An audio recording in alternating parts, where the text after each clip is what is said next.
Welcome to your latest edition of an Espresso Shot of Confidence, the podcast that explores all aspects of confidence, challenges taboos and unhelpful narratives, and empowers you to be awesome loudly and proudly.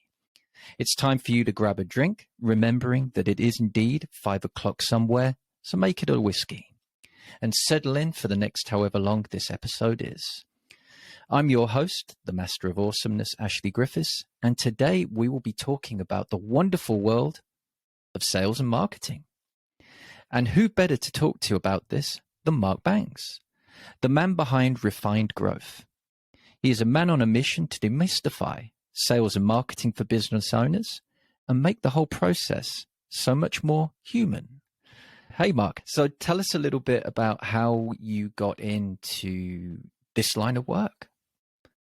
Yeah, sure. I don't know if we've got enough time, to be honest.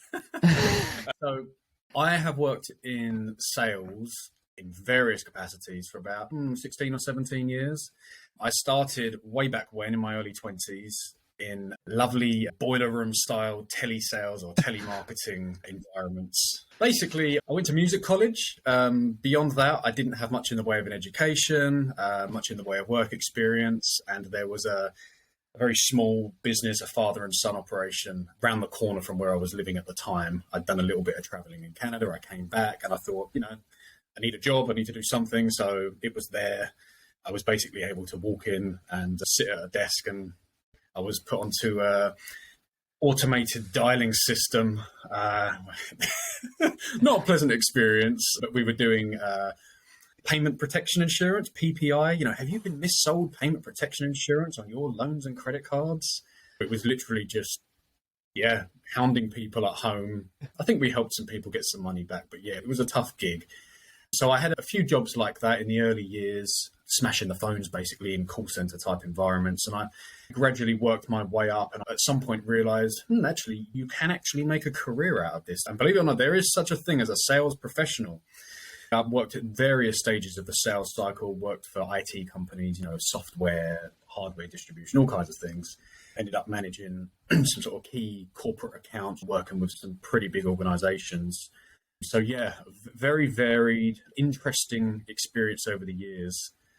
And to answer your question of what led me to where I am now, I think what I noticed, because I predominantly worked, although I did work with some fairly large organizations as clients, the companies I worked for as an employee were typically small to medium sized, 20 to 50 employees, so not huge corporates for the most part.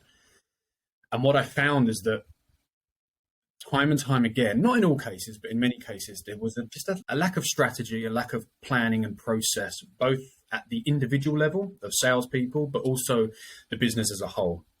I can remember speaking to leaders, trying to understand what is our market strategy, there wasn't really a clear sales process. Everybody's just kind of winging it and doing their own thing and inconsistently doing their own thing. There isn't a repeatable thing there. And a lot of the times when I'd ask about this, there wasn't really a clear answer. And it was just very frustrating. In sales, the average tenure of a salesperson these days is about 12 months, sometimes less. So sellers are frequently changing jobs. And this is basically the path that my career took. And I guess I got to a point where it was a lot of these factors combined just into this storm of frustration. And I'd had enough of being the guy that's just, complaining about bitching and moaning and about the company and all the things that are going wrong. And I thought, what, I'm going to put my money where my mouth is and try and do this for myself. I'd produced good results over the years. So I thought, let's try something of my own. And here you are.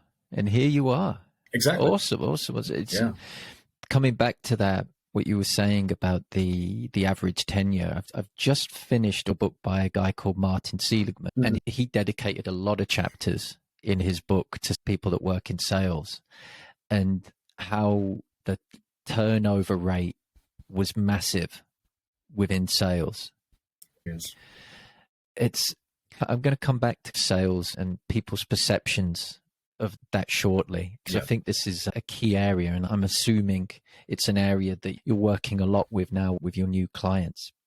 But thinking about sales, I think sales and marketing, especially, I think sales is often described as the dark art of business.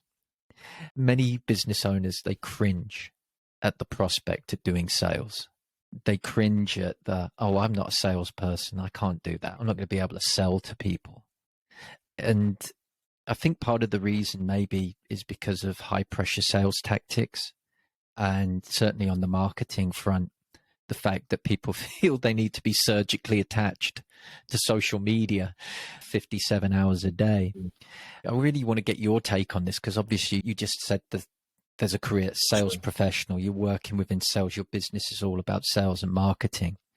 So to start with, how would you define sales? What is sales in your opinion? Okay, yeah. I can tell you what sales isn't. Sales isn't deceiving people. It's not pressuring people or manipulating people.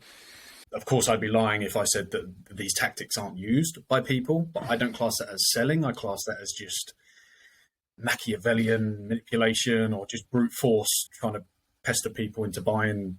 I was going to name some industries, but I won't because I don't want to upset anybody. But yeah, it's railroading people into a decision that may or may not be in their best interest because you're chasing your next commission payment or whatever. In terms of what sales is, there's a great book by Tony Hughes called Combo Prospecting, and there's a line that he uses in there. And it's not really a key theme of the book, but it's something he says, which is that sales is the transference of belief. So I believe in what I do, right? I believe in the value that I provide to my clients, the outcomes that I can help them achieve, positive outcomes, of course. And because I have that belief, I'm passionate about what I do.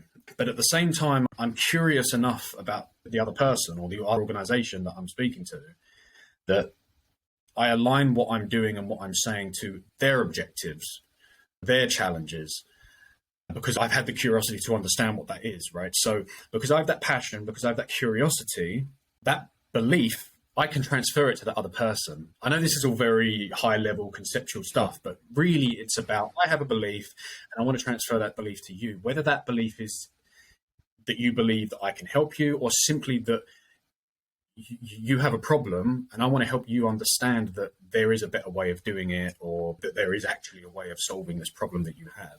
Sometimes it's a case of just helping someone to identify a problem that they weren't even aware of in how they're running their business. Something else I would say about sales as well is that, that sales is an art and a science. So there's a performative side of sales and there's the science or the data-driven side of sales as well. You see a lot on LinkedIn these days, a lot of content creators, influencers, talking about different tools and technology and sequences and email templates, voicemail templates. What should you say on a cold call and things like this? And while, yes, there's value in a lot of that stuff and you do need to consider it, as I say, sales is performative as well. There is an art to it. So it's not just what you say, but it's how you say it. It's how you communicate. And to go back to what I was saying about businesses lacking strategy, lacking process, Sure. If you can combine the art with the science and do things consistently, then you start to gather data. You know, you start to realize, well, if I approach this type of person in this way, I typically get this kind of outcome. And obviously we have CRM tools, we have different software that help us measure things like email response rates or, you know, win rates on sales opportunities, things like that. So over time, you do start to gather enough data that you can take a scientific approach to it as well. But ultimately, whether it's business to business, business to consumer, whatever you want to call it, it's human to human. So yeah, it's an art and a science. Okay. So I think, and I know we've talked about this before, when you start seeing sales or marketing as a conversation between people, all of a sudden that just makes it a lot more human and a little less corporate. But in terms of the people you're speaking to right now, your clients and people that you've spoken to over the years, the business owners, why do you think people are struggling so much with this side of the business? Because I'm sure you've come across it. People, you say the word sales to a business owner, they go, I'm not a salesperson. Why do you think they're struggling so much with it? Oh, there's so much there. The first thing that comes to mind for me is that, you know, when we grow up, a lot of us are told things like, don't talk to strangers. It's rude to interrupt. It's rude to ask too many questions. It's considered uncouth to talk about money in certain situations. And these are all things that we need to do. You know, in sales, in business, we need to have these conversations. You need to understand, am I speaking to the right person? Do they actually have budget to even consider my product, my service, whatever it is. Yeah, and I think a lot of people, they either misunderstand or they underestimate what selling is. Okay. I think a lot of people think that you can simply, say the right things in the right order and that will get results. Or if you're just passionate enough, then people will buy into that. I said sales is the transference of belief, but it's not just about throwing out, oh, it's so great, I can help you because of da-da-da-da-da. There's more to it than that. There's psychology to consider, and there's a lot there. But yeah, I think if we're talking real like small business owners, solo entrepreneurs that are just starting out, yeah, if you don't come from a sales background, then I think, like I say, a lot of people, yeah, they misunderstand it. They underestimate what's involved. The obvious answer is confidence as well. Okay. There's a lot of factors there. Hopefully that answers For your question. sure, for sure. I think obviously, like you said, passion, confidence, and asking the right questions, absolutely key here. And I guess over time, and maybe if you've not been in a sales role before, you're not used to the word no. I'm assuming that is going to be a big problem for some people. The fact that it's my business and people are saying no to me, the fact that they make it more personal. Is that something you come across? Sure. Yeah. There's a guy in Belgium that I really like. His name's Michael Humblett. He's on LinkedIn. He does YouTube videos. He has a business called Chaomatic. I recommend following him. He's a really good guy. He says, in sales, we swim in a lake of rejection. I love this because it's so true. You need to embrace it.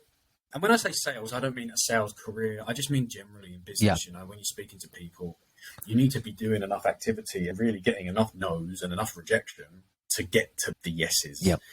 But we don't like that. We hate rejection. We take it personally. See, this goes back as well to the art and the science thing and the sales process thing. So I like to talk in terms of a hypothesis, right? So you've got a hypothesis. I think that this type of message may resonate with this type of stakeholder within this type of business or whatever it is. And you can build that out into an email, a call, a sequence of some kind. But if you just treat that as a hypothesis or as an experiment, then you can detach yourself from it. And it's not that they're rejecting you. Don't take it to heart. They're just rejecting what you're saying, or they're just rejecting that iteration that you're just trying out, right?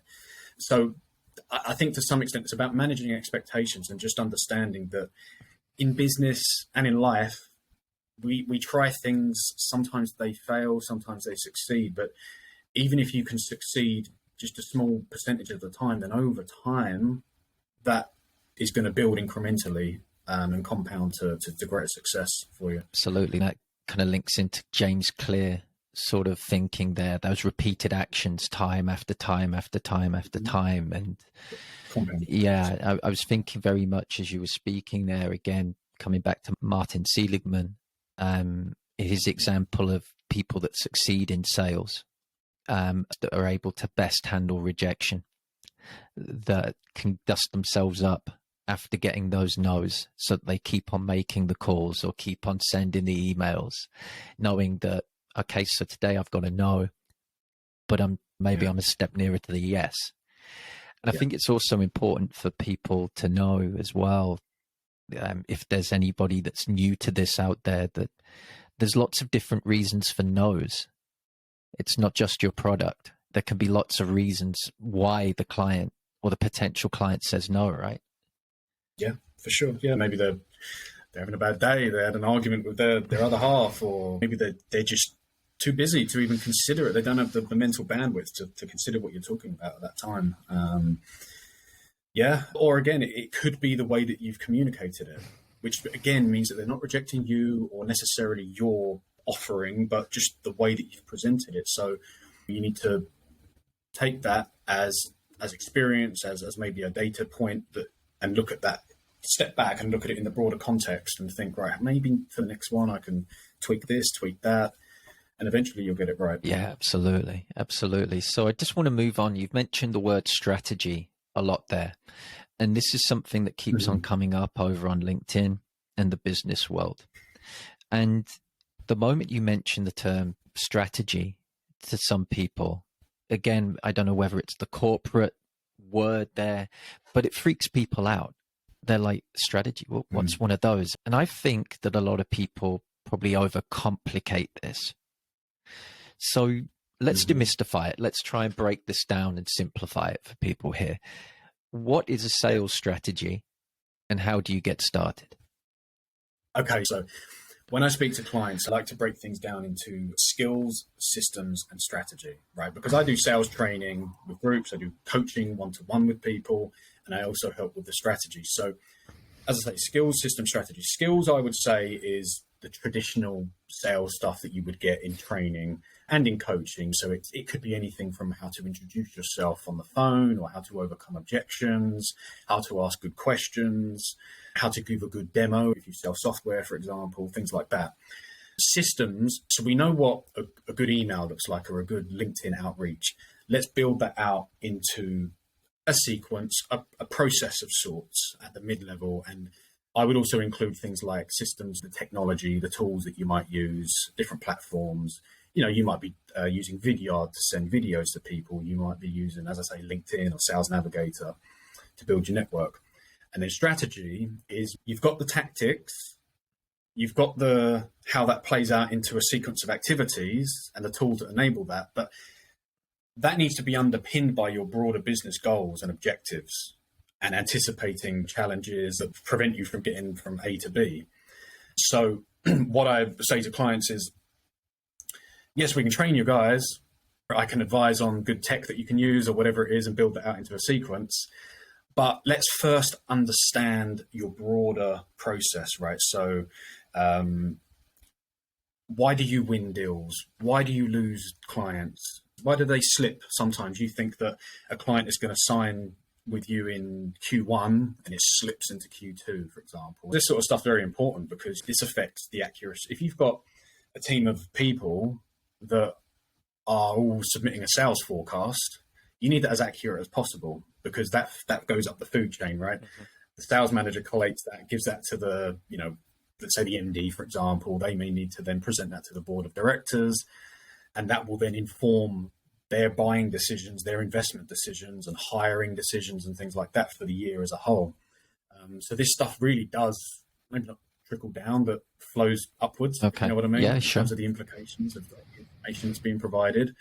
So that's how I would differentiate those things: skills, systems, and strategy. Yeah, I mean, in terms of strategy, say they're starting out in business, maybe they're flying solo, or maybe a micro business, and they're they're thinking about it. Okay, well, I'm starting out. I need to let people know who I am. I need to let people know what my business is all about. Let's just say, for example, they're going to go onto LinkedIn. They've decided they're going to go on LinkedIn. That's going to be the method that they're going to use for their primary marketing and sales processes. So in terms of a strategy, because there's obviously a lot of white noise out there. There's obviously a lot of gurus saying you need to do this, you need to do this, you've got to do this. If you buy my system for only £97 or whatever it is, or 9777 or whatever the magic number is at the moment. The price has to Absolutely. Buy my magic bullet and you will have clients coming out of every orifice. For example, when you say strategy to them, I mean, what is it that they should be realistically, like simple steps that would make sense for them to start with? Yeah, anything I say, I should probably preface it by saying that if you've just started, or you're in your first 6, 12, 24 months of business, and you can probably attest to this, actually, it's probably going to take a lot of left turns along the way. What you want to be as clear on your vision as possible, on what you want to do and the value you provide. But what you will probably find is that when you actually start engaging with people and you put yourself out there and maybe do some work with some clients, you'll narrow it down, you'll refine it, you may realize, actually, I'd rather be doing this.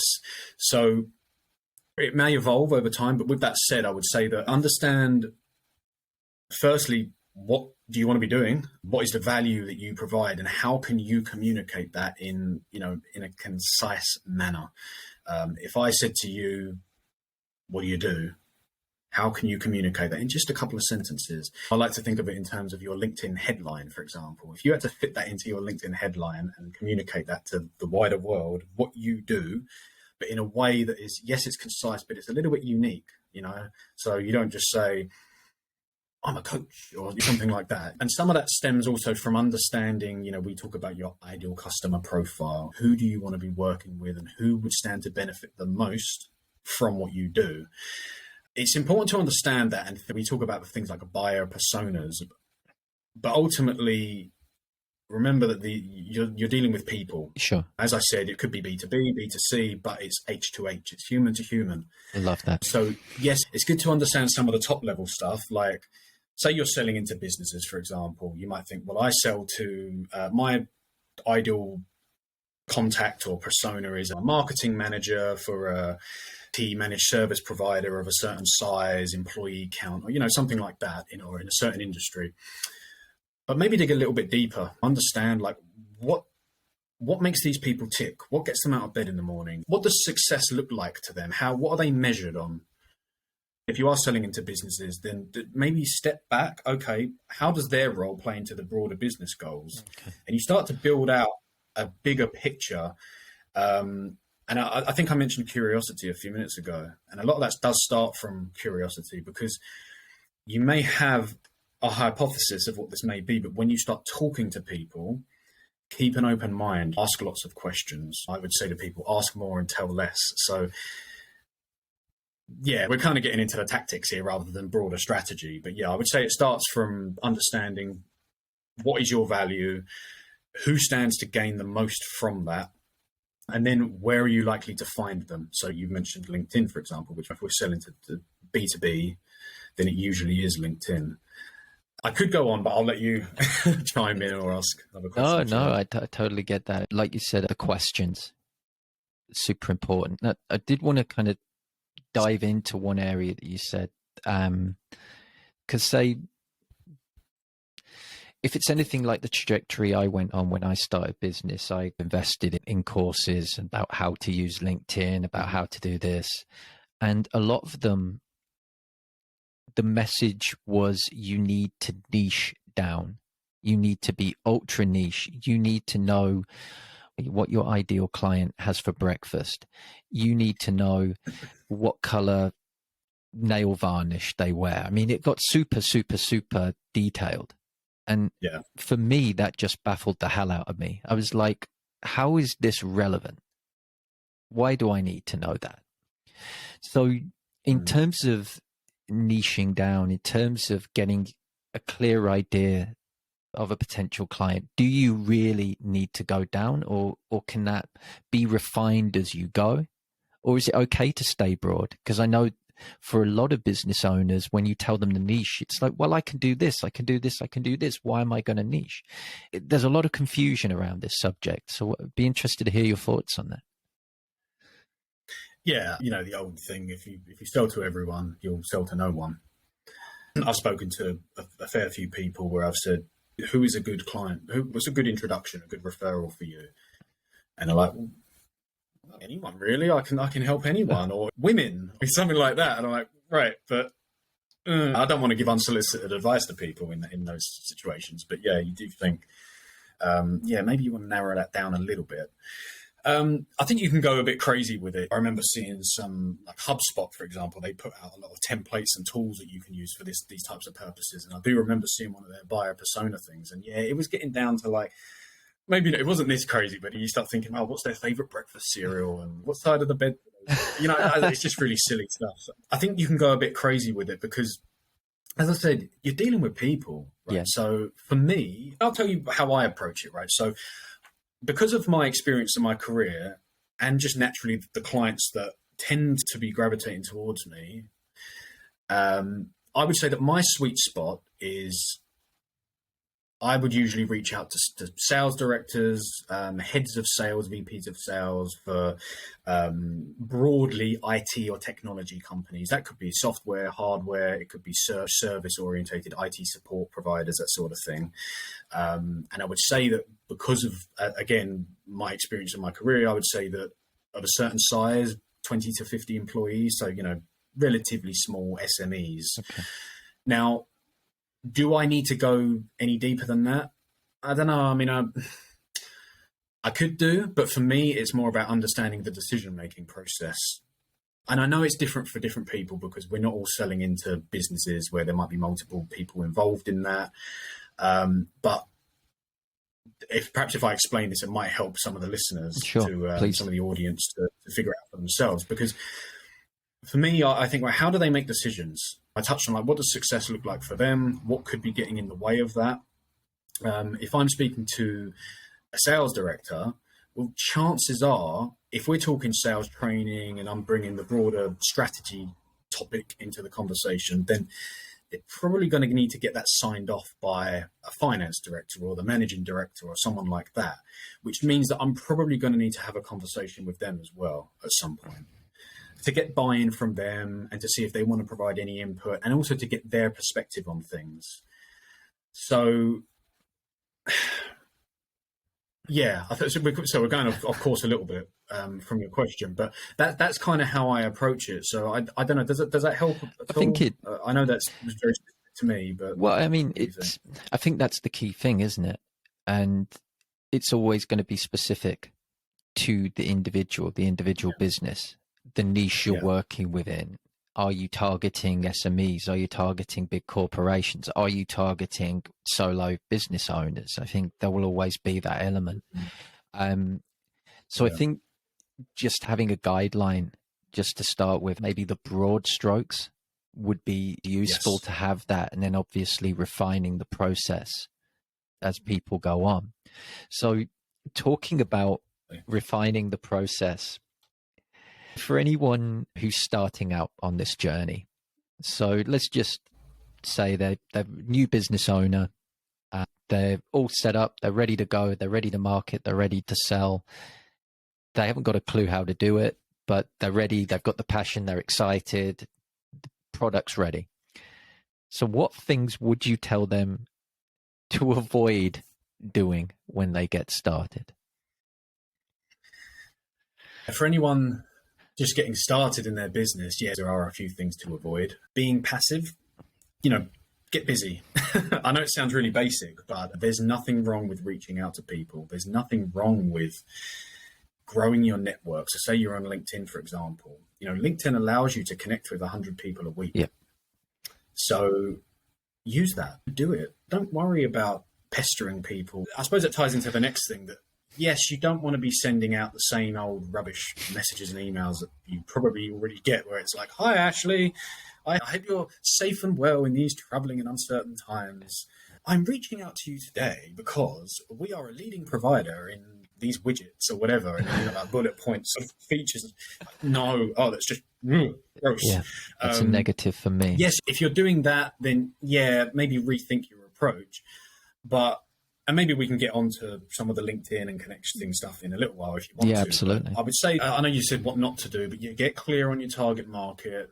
One thing I would say is kind of a double barrel one is stop looking for shortcuts and magic bullets and all of that stuff. Your success and your financial freedom or whatever you're looking for isn't going to come necessarily from a masterclass, a course with the price ending in a 7 or whatever it is, or someone you've gone through their sales funnel and you've downloaded their freebie and then they put you in their mailing. I'm not saying that these people aren't genuine and this is a legitimate way of doing a marketing funnel or whatever, but there are only so many courses you can do. There are only so many things you can sign up for, articles you can read, YouTube videos you can watch before.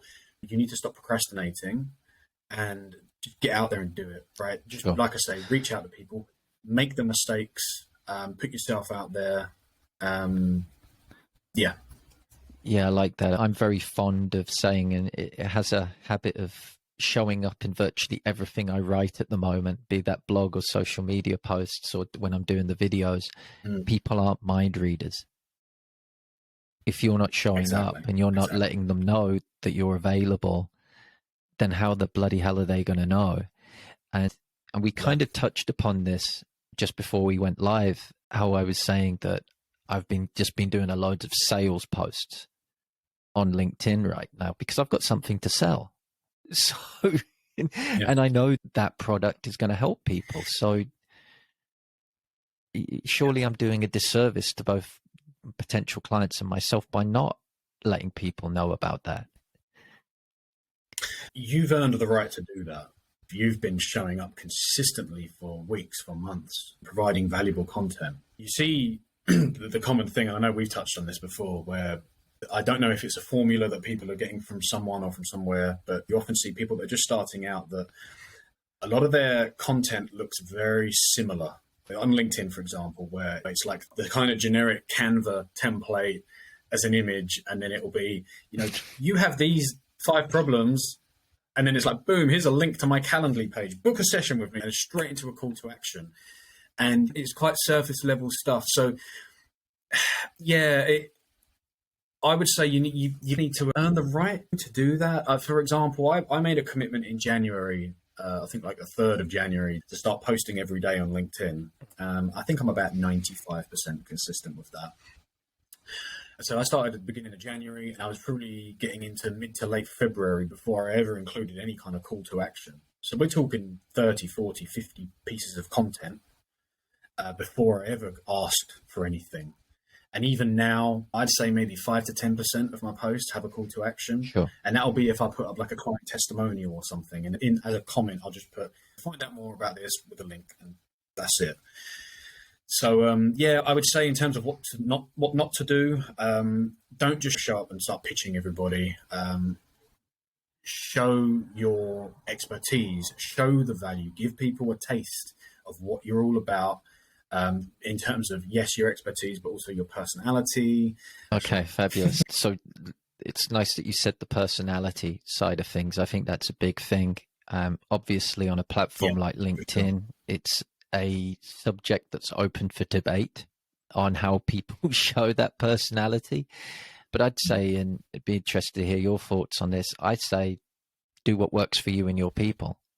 Show up in a way that represents your business, that's aligned with your values, that adds value to your people and communicates what you're all about. Because after all, we're all human. Yeah, for sure. It sounds like such a trite, cliched answer to say, there needs to be balance. Obviously, there needs to be balance. But yeah, I think more than that, you can understand it on a slightly deeper level. So the way I look at it is, when I create content, I'm not perfect with this, right? Sometimes it's like, oh man, I need to think of something and I'll bash something out. It may do well, it may not, whatever. For me, it's just about consistency. Some days, I just want to get something out. But generally speaking, I like to have a purpose for whatever I'm doing. So if I'm doing a thought leadership piece, let's say, or just some tips on something, or, a demonstration of what not to do versus what to do or something, and there's a reason for that. I want people to see that I do know what I'm talking about, but also I want to help people out by providing a bit of insight, a bit of advice that they may not have considered. Now, on the flip side, with the personal stuff, yes, maybe once or twice a week, I'll have a personal post. I don't often put selfies out, although I notice that they do very well. They do very get well. A lot of engagement. It might be a photo that I took when I'm out going for a walk or something like that. Nice scenery here in Scotland. My purpose for doing that is I understand that personal posts, cat pictures, selfies, whatever it is, they're probably going to get more engagement, a little bit more reach, a little bit more views than your industry focused one, or your 5 top tips in a very specific niche area. But are they people that are going to become clients? Maybe, maybe not. However, I still think it's good to do it because it's like a booster shot of reach and engagement in your feed generally, if that makes sense. Yeah. So I feel like it kind of nudges the benchmark up a little bit. Now, I'm talking very unscientifically. I'm not an expert in the good old algorithm or anything like that, but that's kind of the way I look at it, because if I've got 1 or 2 posts a week that I'm pretty much guaranteed to get 30, 40, 50 people engaging with it, that can only help my other posts, surely. Just another thought, and I know you didn't ask this, but just another thing to think about.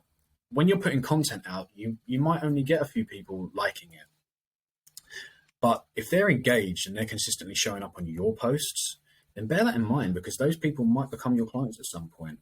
And also, the people that don't engage, the lurkers, the people that you'll never know about, they maybe your biggest advocate. I've had it where I've gone to face-to-face business networking events, for example, and I've had people come up to me like, "Oh, Mark, I watch your LinkedIn lives, I like your content or something." Sometimes there's a joke. I'll be like, "Oh, you could give me a like from time to time. Come on, Yeah, it you was can like, comment on my stuff." spread my content. I Yeah, like well, I've never it. seen. Yeah, exactly. But it's amazing how that happens. But again, that comes from consistency and showing up and really being focused on the value that I'm providing, rather than every post just being like, "Here's my call to action. Please book a session with me." Yeah, almost smack of desperation sometimes, depending on how you're delivering that. And I think it's important. We were talking about the people that came up to you, and I've seen you on LinkedIn. I was at my sister's birthday party the other week, and I had 3 people come up to me and go, "I love your videos on LinkedIn." I was like, "What? Who are you?" Sort of thing. It's Yeah, I like, know it's amazing, I'm right? the video guy. And I've people, made it. yeah, I've arrived. But it's so true. You never know who's watching. You never know, Yeah, because some people don't interact. Some people literally just consume content. They go on, they look, they read, they observe. And like you say, and I think that's a really important thing to know, especially for anyone out there that gets obsessed with the vanity metrics and goes, "Oh, well, nobody likes my content." How do you know? There's no evidence that nobody likes it. If you keep on doing it, if you're being consistent, people will watch and people are following. And it's all about that intention. I mean, what are you trying to achieve? Are you trying to add value? Then put it out. I feel like you have an obligation. If you have knowledge and experience, expertise, whatever that you can share with the world, I think it's literally your obligation to put it out there. And if that resonates with one person, if that makes one person's life easier, it just spirals. And I just think it's an amazing thing. And sure, they may not become a client, but they may become your biggest advocate. And yeah, there's a lot of power in that. And just to come back to your personal posts as well, I think if your content is getting out into the world, yeah, sure, it might not be people that might buy from you. It might not be people that will ever be your clients, but they might know people who do need your services, people that would really benefit from what you have to offer. So it's one of the things when I hear people are super niched with how they're approaching LinkedIn, sometimes I just give them a note of caution to maybe spread the net a little bit further. They've got their intention, but maybe if they've got their net spread a little bit further, that can only be a good thing.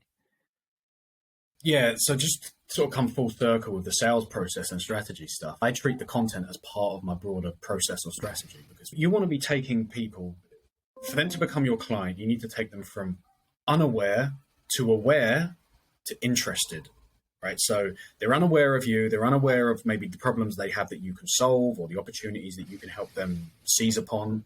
You need to take them into awareness and then take them into interest. But to do that, you need to exist in their sphere of consciousness, right? And for them to become interested in even having a conversation with you, I think it really helps to have a library of content out there, because it builds credibility. You're out there in the public sphere and in the public space. And the thing, I like what you said about casting a slightly wider net. But again, it comes back to having realistic expectations. So you get a nice little endorphin release when you see, "Oh, I got 10, 20, 30, 40 likes on my post," or I mean, you get double what I get. So yeah, but you're like 20. That's rubbish. But Bad day. Bear in mind that whether you are reaching out to somebody through a message or a networking group or a phone call, an email or smoke signals, it doesn't matter. They're probably going to want to check you out online. I mean, I would imagine so. Oh, sure. And if you've got a small, modest but consistent following of people that are consistently the 15, 20, 25 people liking your posts every day or every couple of days, think about it. You have a potential client that goes and looks at that and they're like, "Oh, this person is out there. They're doing it. They're instant credibility, social proof. It's boom." And so I've heard it said before, someone said, your content, all of your posts are like little mini salespeople that are out there selling for you, Yeah. day in, day out. And it's definitely helped me get a couple of clients over the line, at least in recent times. So Yeah, it's funny. I described yesterday, and it never really occurred to me before, but I was on a call yesterday, and I said that basically your content is almost like your cold calling sort of thing, or your outreach to a certain extent, because you're putting it out there, and people are getting to see a little bit about, okay, so this is what this person does. Okay, I'm going to maybe follow this person and just see more about who they are, what they do. And over time that compounds, and you get to know more about them and go, yep, without a shadow of a doubt, that's the person I need to speak to when they're ready to come and speak to you. So I think that's super important, that approach, for sure. So in terms of the sales and marketing support, if there's any listeners out there that are starting their journey and are thinking, look, I'm completely lost here, I need some help, do you have any offers or services available right now that are ideal for them? yeah, so if we're talking about people that are just getting started, you can work with me ongoing, but I also do one-off sessions. I do two different types, although we can, tailor it to whatever you need. But typically there'll be it's all about branding, right? So I'll call it a sales machine tune-up, or your sales tune-up is one of them, where we will dig into, right, let's really define your ideal customer profile, get very clear on your value proposition, and then start to put together the bones of a sales plan, a prospecting plan, or something like that, just so that you can really prioritize your activities. And we could probably touch on some of the conversational stuff so that you don't feel like you're being salesy or you're coming across as cringy when you approach people. The other side of it that I do is, again, it's all about the branding. So I call it a LinkedIn supercharge session. So if you are using LinkedIn and you're not getting the results you want from it, or if you're just quite new to the platform, then, we can sit down, we'll do a full review of your profile, everything from your header image all the way down to your about section, your featured, recommendations, all of that stuff. And again, we can build out a plan in terms of your inbound activities, so that's your content creation and attracting people to you, but also some of your outbound stuff, so connecting to people, building your network, and doing that in a way that isn't off-putting to other people. Awesome. If you do want to know more about that, check out my LinkedIn profile and go to my featured section, and you'll see some links there. Fabulous. Thank you very much. So before we set off into the sunset, I have one final question for you, sir. What is your espresso shot of confidence? One thing that really helps me is, I throw this phrase out, and this actually comes from the book I mentioned earlier, Combo Prospecting by Tony Hughes. Passionate curiosity. So, be passionately curious about your audience, your potential clients, the people that you work with, your contacts, and so on. And the reason I like this is because it gets you asking more and telling less, so you're asking more questions, getting other people talking about themselves. But also, I think that from a confidence standpoint, for me, it helps me get out of my own head. So let's say, for example, I have a meeting with a potential client, or I'm going to a business networking group or something like that. It can be very easy to overthink these things, and well, I have to figure out my elevator pitch, or I have to make sure I say the right things to this person, otherwise they're going to reject me or whatever. Yes, you want to prepare, obviously. You want to do the work up front. But if you just go into it with an open mind, a curious mindset, then they'll do a lot of the heavy lifting for you, because you can ask the questions, you can poke them and probe them in the right way. Not in a Machiavellian way, like I say, where you're trying to manipulate them and railroad them into something, but just chill. Think about things from the other person's point of view, and that'll take you a long way. Awesome. Thank you so much for that. So much value that you've added today, and I think we've definitely demystified some elements of the sales and marketing approach for the listeners. So thank you very much for joining us today, Mark. Thanks for having me. It's been awesome. Pleasure's all mine. It's been awesome. And thank you very much for the listeners who have stopped by wherever they are in the universe today. And that's it for this episode. To get notifications on any future episodes when they drop, please subscribe to whatever channel you're listening or watching this on. And all that is left to say is have an awesome day, life, evening, afterlife. And as always, don't forget to be awesome.